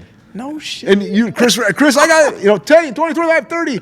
And now it's like a real auction. We're in person. It's cool because we're together. We're drinking beer. The kids are there. It was awesome. Was it mainly people you knew, or was it other people that you had no idea? It was people I knew and people that I was connecting with, new acquaintances. Okay. A good friend of mine, Senator Jeremy Miller. Yep. He was on board the whole time. He's like, I'll be there. He's like, because we collected cards back in middle school together. Oh, you and Jeremy? Yeah, we were real close. His family, I had more sleepovers there in a 3-year period than probably anywhere. Sure. Jerry and Sue Miller are saints. So I was like, come on up. Well, then former mayor Jerry Miller's there, and Susie, and they're big supporters of what I was doing. And then all these other people I didn't know, guys that box and do UFC were showing up because they're into sports. And it was like all these people started to come to my shed every Saturday. And I had people texting me, heard what you're doing on Saturday. Can I come? So before you know it, we're setting up tables everywhere. There's people selling cards. It's like these little card shows. Yeah. We got on Whatnot then, and we were on Whatnot. Now I had to hire a couple guys. Sure. So the guys that were coming up there were Diddy and another guy, Ryan Lazel from town, big card guy, cool dude. They started coming up there, and I trusted these guys. And I'm like, all right, I'm going to take your advice here, and let's get on these breaks. And I had a lot to learn, so I started in my office at home, breaking on a computer. And then when the store opened, we got down there, we started breaking there. And I always said to myself, if I can do this in volume, right? If I can do it in volume, not one break a night or 2 breaks a night, if I can do it in volume, if I can do 14 breaks a day, we might make money. Yeah. But it's going to take wholesale. It's going to take watching the bottom line. So I had that volume mentality in mind. Yep. So what I did was started breaking on Whatnot. I'm learning every day, and I'm still learning, right? And, after breaking on Whatnot and hitting $3, $4 bids and breaking even, because you're going to break even. Like, we got to establish a fan base. We got to watch our users grow. Watching our users grow, making a little bit more money every week. All right, cool. What's next? How do we grow? Repacks. Okay, what's a repack? A repack is my brand's best cards in a box with our name on it. Now we have the Woodshed, the Northern Light, and the Homegrown. Yep. And we have the Red Eye, which is the top tier one. Okay, so that means you got to go to a card show, buy cards, and then you repack them. Okay, so that way hey guys, we're chasing the Woodshed up to a $200 value. The floor is 30% of the ceiling, so that way you're not getting hosed. You see these guys, $5,000 ceiling, $300 floor. Go fuck yourself. It's a huge gap. It's a huge gap. Okay, we're not doing that. We're going to put math into what we're doing. Yeah. 30% of your ceiling is your floor. Okay? Do comps go up and down? Yeah, comps do. So you always try to keep it above your floor to protect yourself from a low comp, stuff like that. So we introduced the Woodshed. And it was awesome. It was like me and Blake found like this cologne box I had. Because at the time, like, we're new. It doesn't have to be perfect. You want to see if it works, if it has legs. Yeah. So we took this old cologne box, put some stickers on it, sealed it up, ran a break. It worked. Yeah. Did it again. We did it again. And I'm like, all right, let's brand this thing. Was it the Kenneth Cole repack? Yeah, right? Yeah. So we started rolling with that, and then I realized like more repacks. Well, we got kicked off of Whatnot one day because they said we were adding a game of chance to the wheel. Okay. A lot of people got kicked off Whatnot at that time for a lot of bogus reasons. It was like an automated message. But at the time, we were freaking out. And we're like, shit, what are we going to do? Because people aren't grabbing your doorknob, keeping a small business open in Winona. I mean, you look up and down 3rd Street, it's really hard to keep those businesses open if you don't have an online presence. So it was weird because the day we got kicked off of Whatnot for no reason, we didn't know why. We were like, my employees are devastated, customers are devastated. I'm pissed off. I'm like, fuck you guys. Okay? I'm like, this is just a bump in the road. About 3 hours after absorbing all this, I get an email from Loop that we reached out to like 7 months before, and they're like, yeah, are you guys interested in joining Loop? And I was like, Loop. I knew about it a little bit, and we checked it out, and it's Loupe. So I hop on, and I've watched it a little bit, and I'm like, God, these breaks are slow. They're boring. Nobody's running a random wheel auction. They're all just sitting there waiting for people to buy like a team or buy a box. I'm like, this is horrible. I've jumped into some of those before, and it's like 5 people, and then I'm like, what are they doing? What are we doing here? Just sitting there. What are we doing? Yeah, like, I hop on yours, and I'm like, oh, there's a wheel spin and everything. Wheel spin. We're having fun. We're laughing. We got the music going. Something you want to be a part of. Something you can escape from the noise at night. And like I always tell the guys, it's a bait shop mentality. When you go in the bait shop, let your hair down. Talk about whatever. It's like being in the bait shop. It's like all the old boys that meet out at Bass Camp in the bait shop on Saturday morning. Sure. Talking about life's problems and talking shit. Yeah. That's what I want. And we got on Loop and fucking blew the doors off, dude. Really? Yeah. They had no idea what was coming. So what does that mean when you say it blew the doors off? Like, they gave you feedback saying, hey, we got a whole bunch of awesome feedback from just you, or money, or how does that work? Both. So at the time, they had no one running random wheel auctions, and they had no one running retail breaks. Okay, retail breaks, there's an allure to that because you can't really buy retail product. It's really hard or really overpriced. So I was running retail breaks, and we do hobby at nights with the repacks, and they're like, we think it'll work on our platform. You're going to be the only one doing it. Only one doing it? Perfect. That sounds like a money grab for me. Or not a money grab, but an opportunity at more money. So we were trending, to do, let's say, X amount of dollars on Whatnot. So when we went to Loop, I basically said, I'm going to lock myself in the break room for 2 weeks. And I'm going to build this fucking brand from the ground up with my personality, my mentality, my caring spirits. You know what I mean? Yeah. I'm not going to at the time I told Diddy and Lazel, I'm like, I got this. You guys watch the store. I'm going to lock myself in this back room from 8 o'clock until 9 o'clock every night. Wow. And I'm going to fucking break until we're successful. And I got on there and I started hammering it. And I was hammering it all day. And I'd get done and I'd look at basically get a stream recap. I look at my stream recap. Holy shit. And every day my buyers were growing and I was new to Loop and they hadn't seen anything like this. So I was really motivated, like so driven, like you couldn't stop me. And I kept running it. I kept growing. And I'm like, all right, now I can implement one of my employees. Okay, I'm going to implement a guy. And so we started that. And because when we got kicked off Whatnot, I had Webb out on the West Coast breaking for me at night because he was back a time zone so we could run longer. Because remember, it's volume. Yeah. I had one of my buddies up in the cities running for me at night. I would run, he would run, and then Webb would run. And Connor would run at night when he didn't have his kids. He's a father of 4 kids. So when he didn't have his kids, he would run hard as hell. You know what I mean? He's a dog too. And then Webb would come on at night, like 10 o'clock our time. Webb could come on because it's 9 o'clock his time and bust it till 1. Yeah, because he's young dude. 3 hours behind. 2 hours. 2 hours. Yeah. So, I mean, he could come on and just kill it into the night. Yeah. And that's what I really emphasize to my guys. Listen, it might be 1 o'clock in Minnesota. It's only 11 there. Right. So let's remember that those people are just winding down, getting home from the bars, getting home from a night out.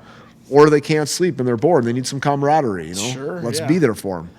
So, the volume mentality, then we got on Loop and we just volume, repack. All right, let's introduce a second repack because I can't go to card shows and just buy cards from 60 to 200. I want to buy every card there if I'm going to go there. If I'm going to fly to Philly, fly to Dallas, fly to Burbank. Yeah. If I'm going to go to Chicago once a month, if I'm going to, I'm going to go all these places. I need to spend every dollar I can every weekend and buy every single card. Sure. So we introduced more repacks and it grew. I mean, what we did on Loop in our first calendar year was about 3 times what we were ever going to do on Whatnot. Wow. Right? That makes sense then. Bro, I'm telling you, it was one of those things that was eye-opening, like, my ideas are going to work. Sure. Because, Whatnot has millions of users. Loop has thousands of users. So you're not going to see 90 people in a room on Loop. But what you are going to see is 20 people who want to spend their money. Yeah. On Whatnot, we always joked around like, oh, the giveaway goblins. You have 55 people in your room, but they're just there for the fucking giveaway. They're never going to spend a dime. They go in every room, giveaway to giveaway. There's no giveaways on Loop. Unless, you know what I mean? So it was like, all right, we got VIP members here. It's like going from the bait shop to the country club. Okay. Okay, you can have a lot of fun at both places. Yep. But there's a little bit different demographic. You're going to get your millionaires at the bait shop. Right. But you're going to get more millionaires at the country club. Yes. Oh, for sure. Yes. And you're going to still get your hard asses in both places, your stubborn people, your complainers. Yep. You're going to have all that. So Loop was the better option of the two. For us at the time, yes, it was a way better option. Okay. Alex and her team at Loop are fantastic. Is Loop is it a small app? Smaller. It's a lot of smaller investors get into it. It's their own app. They started as a card shop in Miami, I believe. So it started as a card shop app. Yep, it was card shop, and then they started an app and this breaking thing, and it's very organic growth. Okay. Okay. So it's one thing like Whatnot is a monster that your money doesn't matter to them. Yes. And a few months ago, Chris Chan, he's the VP of Whatnot. He reached out to me and said, "Oh, we'd love to bring you on Whatnot, all this." And I was like, 30-minute conversation. All my employees are on the other side of the table while I'm having the Zoom with them. And they're all sitting there listening because we got an automated message that kicked us off. Now his assistant reaches out to me. "We see what you're doing. We'd love to bring you on Whatnot." Well, I bet you would. $3 million a year would seem pretty fucking good on your platform, I bet. So I wanted to take his criticism and his knowledge and learn from it because I got an automated message. So we go through this like 30, 40-minute conversation on how he's going to bring me back on or bring me to Whatnot and all that. And he said, "Is there any questions you have for me?" I said, yeah, I have one question. "Why'd you kick me off of Whatnot?" And him and his assistant look like they seen a ghost, right? So they're typing. He's like, "Well, I don't see your name ever being kicked off." I said, "I got an automated message." "Well, I don't see that here. You're the VP and can't see that. Do better." And I told him that. I said, "You know what? Just do better. You want to bring us back on? We have the bandwidth now. We have 2 break rooms at our spot. We have one in the back shed. We have one inside the store. Yep. We have the bandwidth. We have the inventory. We have the personnel now where we could run multi-platform." Sure. "All right, I'll get back to you." I knew he wasn't going to fucking get back to me. You know what I mean? So he had no idea even that you got kicked No, off. it didn't even show it on his end. His assistant sent out an invitation for this meeting and all that, and they had no idea. Wow. Which was super suspect to me. Like, what kind of business are you running? They're too big. Too is big. What it sounds like they're too big, and they don't know until all of a sudden something big is happening. Like, Right on. "Hey, you should come on Whatnot." You're like, "I've already been on it." Yeah. What do you mean? And that's where like Loop is so genuine. Yeah. And Alex and her team, Dodie, the VP owner of it. Okay. They got Russell who works in support. These guys are awesome. Alex, she is like from day one, she's got my back. If I want to call Alex, she's you right. can call her. I can call her. Whatnot, Okay. you get automated messages. Sure. I'm in the Dominican Republic, sun poisoning, and I have an issue. Laying there on my deathbed, I'm texting Alex. Boom, she's on it. She's helping me. That's awesome. You know what I mean? She's helping me so she can help the customers. Right. Right. Loop doesn't leave you hanging. Like, "Oh, I didn't get my order. All right, too bad." Loop makes it right. Yeah. They're giving you store credits and pulling it out of my account if something happens. Sure. Not only am I going to make it right, but they're going to make it even more right. You know what I mean? Yep. It's just a really good platform. That's awesome. Even if I got taken back onto Whatnot, I would run them both. I would never leave Loop because it's been such a good experience for us. So many great customers. And some customers leave, and you don't know why. Like, we've had customers come in and spend $30,000 in a month. That's a big customer. That's probably why they left, because they spent everything. Yeah, the wife's seen the credit card statement. And she's like, "I know what you can spend a month. That would be alimony." Oh, shit. So people come and go. And you got to know that it's nothing you do or don't do. Yeah. You got to give them the best experience when they're there, the most honest experience. Sales has got to be on point. Shipping has to be on point. Yeah. So now, we got, you probably know it better than I do, but I think we have 6 breakers or something probably. We got Dak, Aiden, Didi, Weber, Teach, Chris. 6 right there. Yeah. Do you do any more? I don't do it a lot anymore. I haven't heard you in a while. No, I really like to do it. I bring a lot of energy. I have a lot of fun. But right now, I don't want to miss a moment with Zach at home. Sure. And I'm at that point now where I want to empower the guys that work for me to be the best version of themselves. I don't want them to feel like they have to compete with what I'm doing, because different personalities sell. You're right. I was just going to actually say that. When you go on, you're going to get a different personality from Teach, who's high energy, and Webb, that's high energy. And then you go to like Chris May and Diddy, and it's going to be a lot more laid back. Yeah, and people like that. Yeah, and each person's got a different personality, just like everyone else that's probably on loop buying. So, yeah. So when I'm on there, I try to take the WWE mentality. If WWE were selling cards, how would they talk? Here we go. You know what I mean? Right, yeah. You get your Bruce Buffer. That's right, ladies and gentlemen. You know, you touch all those bases. Yes. Showmanship, I love it. You can't see my face, but I want you to feel my vibe. You know what I mean? Yeah. And having your catchphrases and having the customer, certain things you say to them, you know. Sure. We had this one customer, his username was I have Herbies. And I remember. you know, and I'd always be like, Herbies, baby. He'd be like, Ty, baby. And like that caught on, you know. Yep. It was one of those things, and I love it, you know. But I want my breakers to be empowered. I want my customers to know it. And I still run like once a month when we run the nuke wheel. I do it. Okay. But I feel like my time, my energy, and my talents are better spent behind that wall, trying to buy the best products I can, trying to buy the best cards I can. Yeah. Communicating with our buyers. I mean, we have buyers, Kong, one of my buyers, Kong, who I've met a few months back. He travels the country buying for me. So, you know, he went to Philly, he was in Dallas, he was in Chicago, Green Bay. I mean, he'll go to Green Bay and Philly in the same weekend. He's everywhere, and that's what he does. He's a good buyer, he's an honest guy. So I'll send him the money every week. Hey, I need you to spend $20,000 this week on repacks. He'll go out and he'll execute everything I ask, what I ask. He puts it all on a spreadsheet. What he paid, what the local comp or what newest comps are. Wow. And I go through that spreadsheet every Monday, and I look at it, and I'm like, all right, we did all right. Well, that show was tough. Yeah. I know certain shows are tough. You know, I've been all over the country buying the last year and a half. Okay. I know you go to some shows, and you can't buy nothing. I was at a show last weekend in the cities. I took 7 hours out of my Saturday, drive up there, and I bought 6 cards that could go in a repack.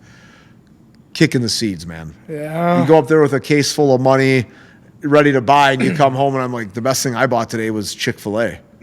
You know what I mean? Damn. It's like, fuck. I spent my whole day up there dealing with like basement dwellers. You know, and when you go to the bigger shows, you get the businessmen, right? Yep. There's two kinds there's businessmen and then there's men in business. I'd rather buy cards from a businessman than a man in business.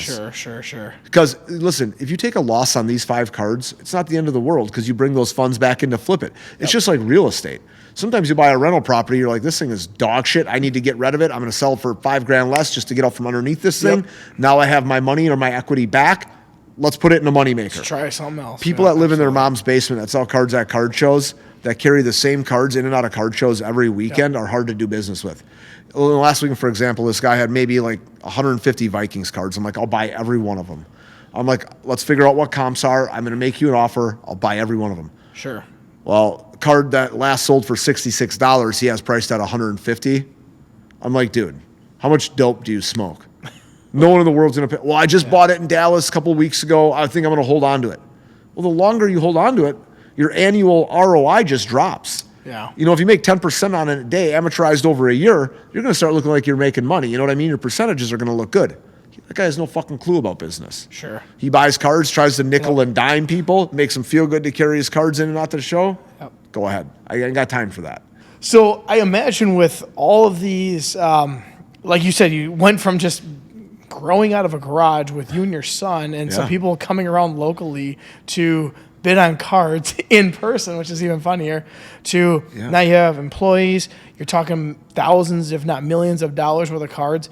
Have you had any hardships with this business specifically? Because I imagine, you're talking about cards and there could be, I don't know, maybe theft or any sort of like shady businesses that go on with cards. Have you had any experiences with that kind of stuff? I have. So I'm going to touch on a couple things. I'll start a little bit lighter.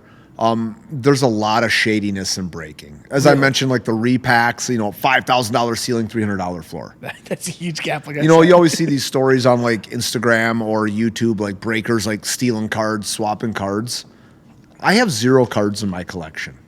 You got rid of all yours? I'm a businessman. Sure. I can't love what I do. If I owned a bar, I wouldn't drink beer at my bar. I think it's really important, you know, like, and for my customers, I'm like, Ty doesn't collect cards. He would never take our cards, right? Like, because there's so much of that in breaking, like negativity. I just want to do it the right way. Sure. I want to make sure everybody gets their cards. And honestly, I don't really care about the cards. I'm trying to run a business here. The cards are what I use to run that business and the people I have around me, okay? So I try to make sure that we do things the right way. We put math into our repacks. Everybody gets their cards. If you're a big spender, we're going to give you a little bit extra. So that's been really important. I'm a really trustworthy guy. I trust everybody. I wouldn't hire you or bring you into my life or even associate with you if I didn't trust you, right? Mm-hmm. In concrete, not a lot of people are going to steal from you, right? No one's going to go, and if you go home with a pocket full of screws, go fuck yourself. You know what I mean? Poke yourself in the leg, let them run through your washing machine. You probably didn't do it intentionally. No big deal. That stuff doesn't matter. In the card business, there's a lot of theft. I mean, you're always hearing stories, theft at Dallas card show, theft here, theft there. We were hit by it from an employee. Really? Yeah. So our inventory throughout last end of summer and fall, our inventory kept getting off. Yep. You know what I mean? So we do our inventory burn at the end of the month. I'm like, God, we're off 4,000. We're off 10,000. Okay, that's alarming. You know, but in retail, there's always this, like, what do they call it? Like a loss. Sure. Okay, so 5%. Okay, well, you know, take quarter mil, 5%. Okay, but it just didn't seem right. And we're growing and growing and growing. And I'm like, okay, maybe these guys didn't write down what they put into their breaks. Okay, maybe they were busy and didn't write what came out in personals. All good. We're rolling with it. We're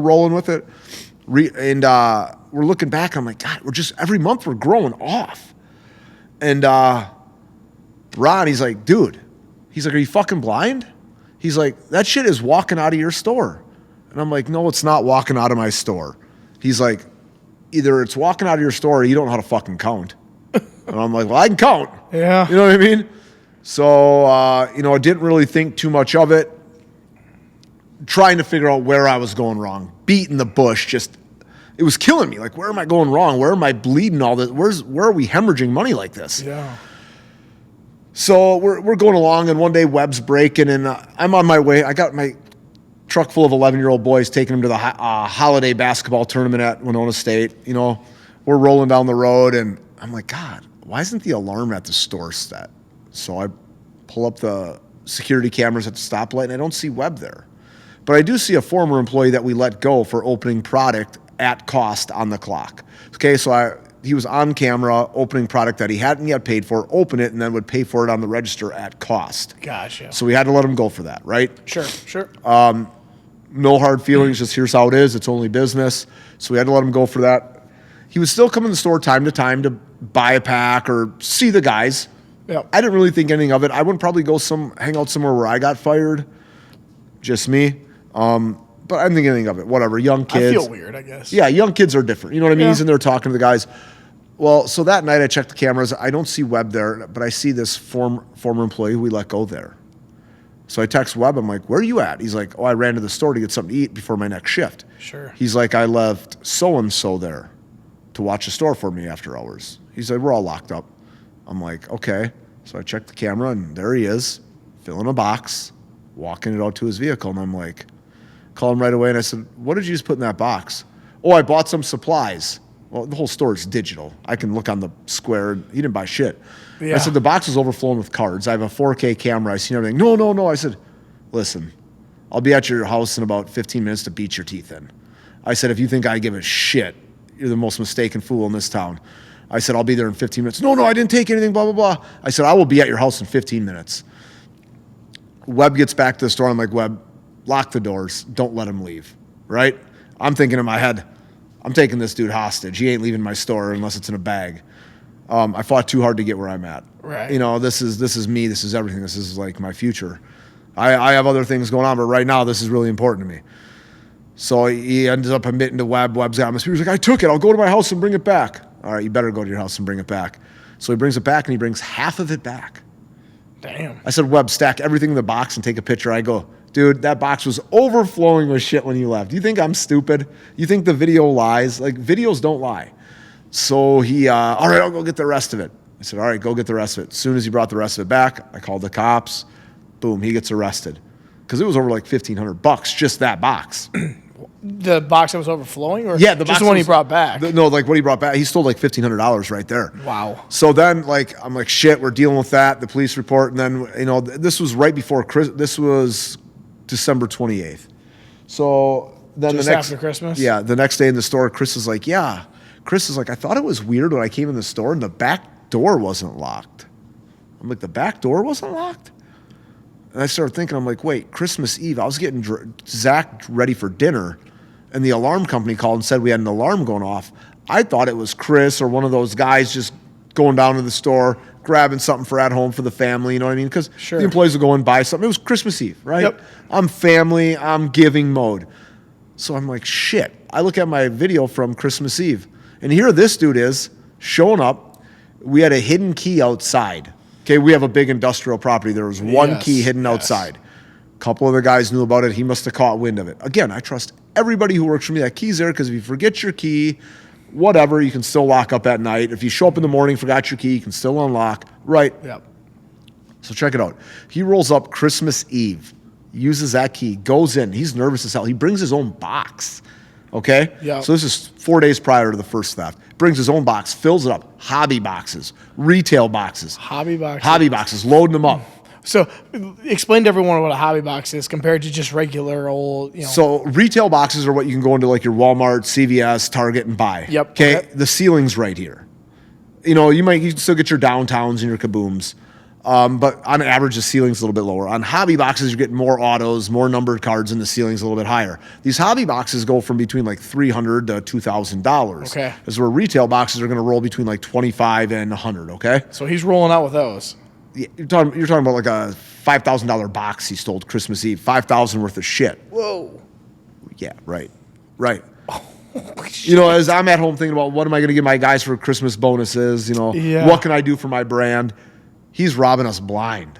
Yeah. So I'm like, son of a bitch. So now I start looking at every video going back, and our security system goes back 60 days. Okay. Yep. Start going back, and every time you see his vehicle pull up, we watch. Well, we got guys in the back sorting brakes. We got a guy braking. He goes up front, looking around at cards, filling his pockets. Goes, because he worked there, he goes around, opens the cabinets, he knows where everything is, just filling up. So I think it was about 26 to 30,000 we had on camera stolen from us from one person. Holy shit. Yeah, so he's charged with felonies, you know, burglary, all that shit. But that's where we got a lot of our answers from. So you obviously learned from that. Yeah. So we rethought our inventory system. Okay. Every card in our store now has a barcode on it. It's accounted for. Okay. I mean, we do inventory weekly. We know we have inventory sheets daily that if we see something that's off, we're going back and we're looking. Yep. You know, we have cages in the back shed. We have a locking cage over the product. You know what I mean? We're talking about hundreds of thousands of dollars in inventory in our store that, you know, and when the investigator came in, he goes, "How do you not know that this is missing?" I said, "I want you to look at this wall of cards up here, this wall of packs. You know, behind the register we have that wall of packs." Yep. I said, "Look at the wall, turn around." Turned around. I literally unloaded half the wall, slid the packs forward. I go, "Point at which ones are missing packs." He's like, "Is that one missing a pack?" I said, "So you think one of those is missing a pack?" And I set 2 boxes on the counter. I said, "This is what's missing off that wall. Would you notice that?" I said, "You just looked at it. I told you to look at it." Right? So imagine if you're a paid employee not coming in expecting to count the packs every day. Yeah. Or to count the blasters in the cabinet. Yeah. You know what I mean? Because the guy working the store and the breakers, they communicate, but they're not like, "Hey, did you sell 3 out of the storefront today?" Sure. And he's not like, "Hey, did you break 3 extra hobbies today?" We just think, you know, there was like a break in communication. Yep.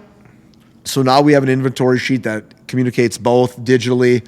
We have a guy that does our audits every morning, where we're at, where we need to be, all that. So That's a learning curve for sure. it's a learning Yeah. curve. You know, and I go back to what Ron said. He's like, "The shit's walking out your door." And I didn't believe him. I'm like, "No, I trust all these guys." Well, you can't trust all the guys. You can trust a lot of the guys, but you can't trust all the guys. And so, yeah, that was a learning curve. I think me, Teach, Chris, Drew, Troy from Ultra UVS Security, audio Troy video. Kaler? Yeah, Yeah, Troy. I know Troy. Big shout out to Troy. Between him, the investigator, I mean, we had the 60-inch TV in back. We had all these monitors hooked, and we're running through surveillance video, all of us, double checking each other. Hey, what did you see? What did you see? And we established like, I'd probably say 12 hours of theft. Because he'd come in the store and he'd mingle and he'd steal. I mean, there were times he brought his own fucking garbage bag. I'm not even kidding you. What? And because so-and-so's in back breaking and so-and-so's sorting, they think he's just up front looking at cards. Yeah. Why would we think that he would be in there robbing us blind of garbage bags? That's ballsy because the store is not that big. You've given me the tour. Yeah. I've seen the back room, and even in the back room, you guys have boxes of cards back there. Like, they're just crazy. It's unfathomable how much is in there. Yeah, and that's all in just the back. And then you got the card sorters trying to figure out, well, which person gets this one, this one, that one. We got to make sure they get to the right place. Because as you mentioned before with Loop, you got to make sure it gets to the person. Otherwise, they might take some money out of your account. What I've always focused on is next day shipping. Because when I've bought into breaks and it takes 2 weeks to get my cards, that would suck. It sucks. Yeah. If I'm going to come in and I'm going to drop $300-400 tonight, while I'm sitting on the couch watching Monday Night Football with my kid and he wants to buy some teams, here's the old man's phone. Go nuts. Even my wife will be like, hey, I want to hop in. Do your thing, babe. Perfect. Like, I want you to experience it too. Like, it's a rush. It's like gambling. Yeah. It's like a pull tab box. And, it's fun to sit on your couch and buy some teams. Yeah. And so my whole family's experienced it. So, and another thing, when people come to our store, we don't follow them around. We're not high pressure sales. Hey, welcome in. Anything you're looking for? Okay, well, if you need something, just holler. Oh. If you want something, let us know. We can maybe. I can vouch for that personally because last time I was there, you're like, hey, Chris, come on back. And you guys were all sorting back there and just hanging out and just chilling. Your kid was there, I think, too. Yeah.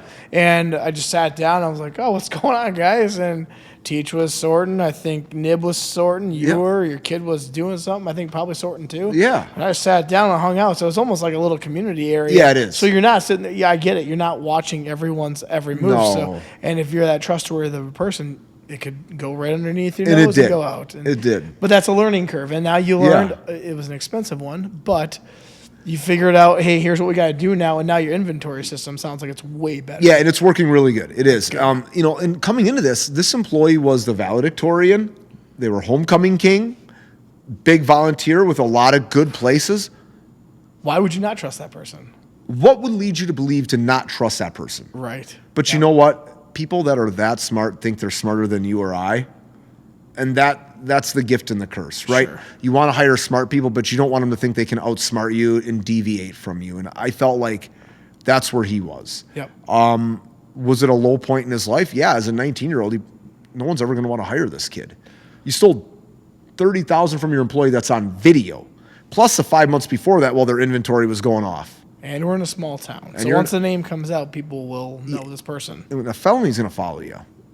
Felonies follow you. Is, yes. Whether you have a felony for an ounce of weed, which used to be a felony and it's now legal. Yep. Or you hit someone in a vehicle and you hurt them. A felony is a felony. It follows you. It prevents you from doing certain things. Sure. It also doesn't stop you from being a successful business owner. It doesn't stop you from going out and building the home of your dreams. I can vouch to that. Sure. You know what I mean? So I don't want people to think that a felony ruins your life, and maybe it won't ruin his, but he's going to have to find that dog in him. He's going to have to really prove himself to a lot of people. It's back against the wall. Yep. Why should we hire you over him? Well, I'm going to try to show you why. Sure. So, he fucked up. He made a mistake. I have zero pity for him. I hope they lock him away. I mean, first offense, it's kind of, our court system's kind of fucked. Yeah. You know what I mean? That's a whole different podcast. That's a whole different You don't want to get me started on Probably that. a slap on the wrist. Right, maybe some probation, something like that, some restitution. Yep. You know what I mean? But where does a guy that can't get a job come up with that kind of money to pay his restitution? Sure. You know what I mean? Yep. So, yeah, that was a huge punch to the gut. Yes. We had to restructure our employee base. Yep. Because, the salaried employee, the top paid employees, when something's going wrong, are first to get cut. You never cut your sales team. You cut your highest paid salary employee. And that's how changes are made through corporations and large businesses. That's the low-hanging fruit, for lack of a better term. It cost our store manager his job because we had to put ourselves in a safe position to succeed in business. Mm-hmm. Now, thankfully, he was able to go back to his previous employer, which is a big Fortune 50 company from Winona.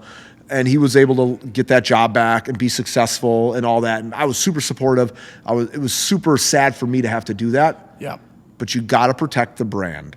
I still love the guy. He's awesome. He still works for us part-time after work every day. I loved seeing him walk in every day. But it was unfortunate that cost our company a really good employee. Yeah. Right? Because that profit and loss sheet every month determines what you got to do next month. The promotions you got to do, the layoffs, the firings, a lot of that is part of that profit and loss. Sure. So that was really hard for me as like a caring person who wants to provide and help people grow. To have to do that was hard. Like that was super hard for me. Yeah, but if you don't, possibly the whole company fails. So then more people yeah.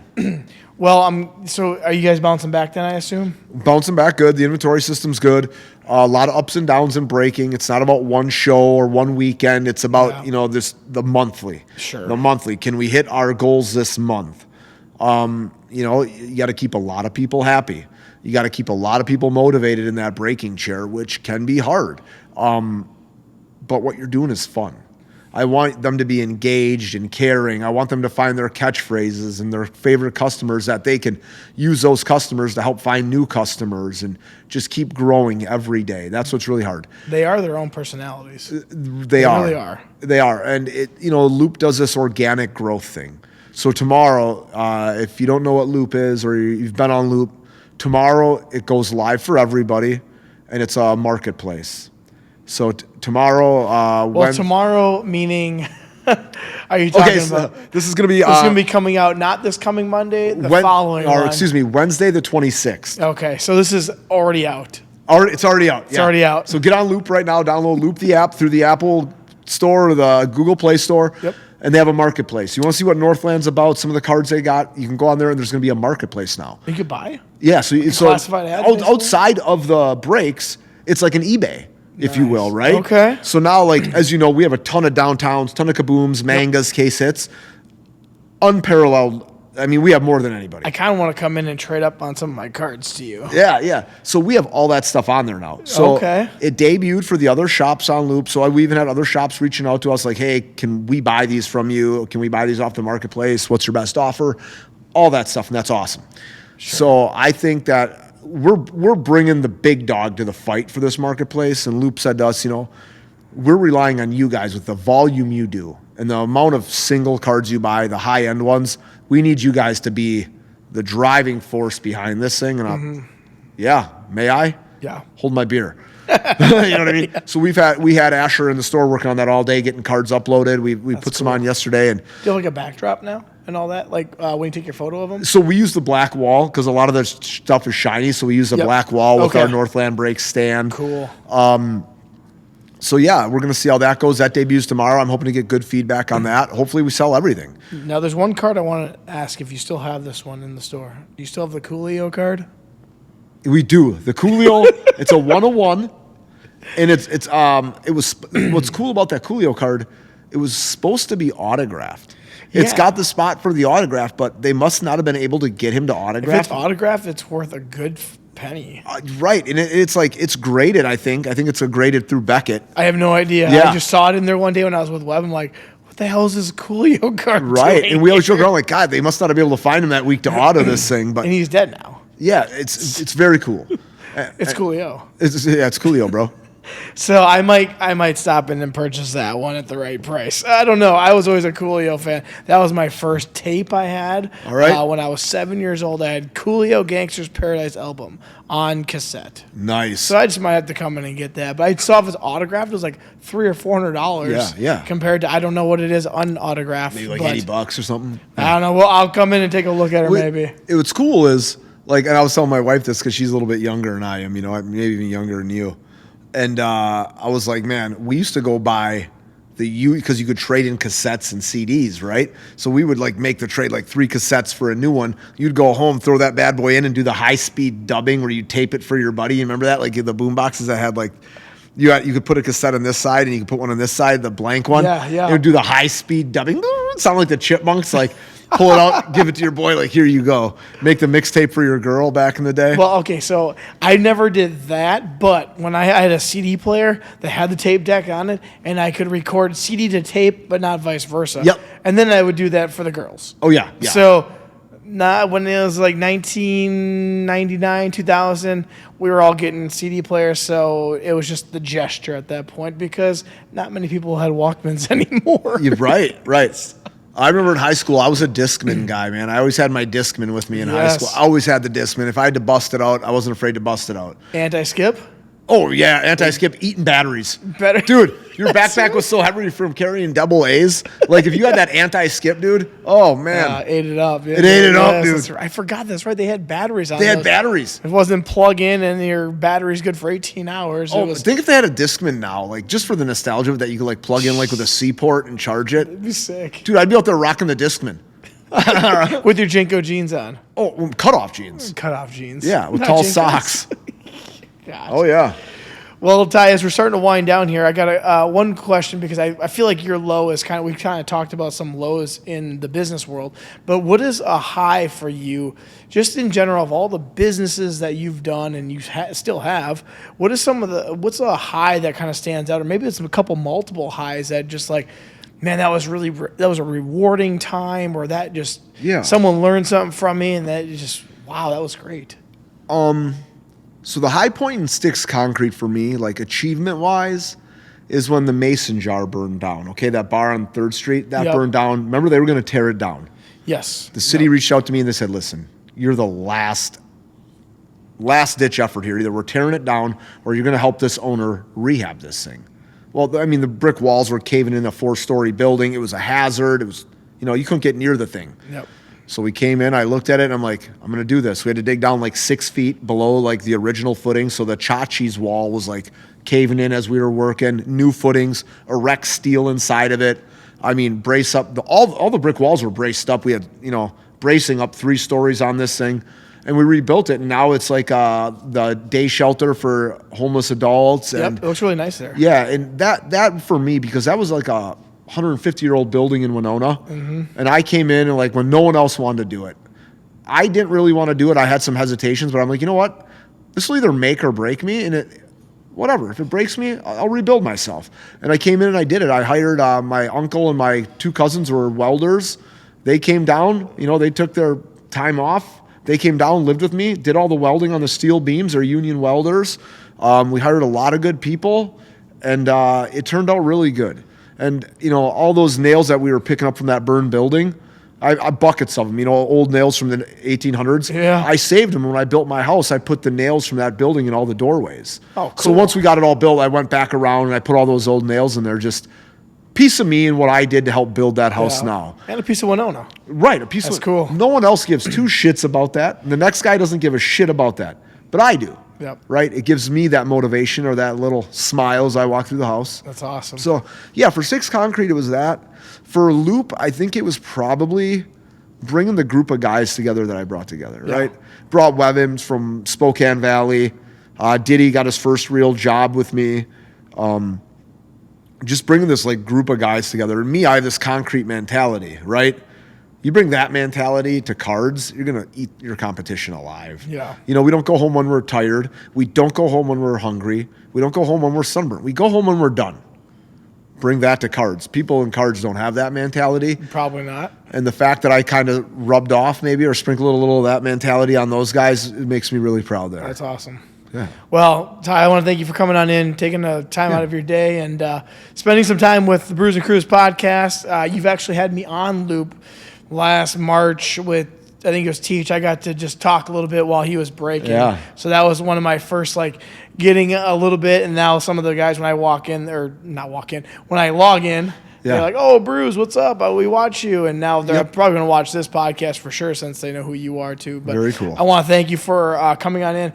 And everyone, if you're watching, as the chef says, subscribe, like, share, and 5-star this podcast. It does help people find this podcast easier when you do those things. But again, Ty, thank you for coming on in. And I want to give you one big cheers before we go. Man. Cheers.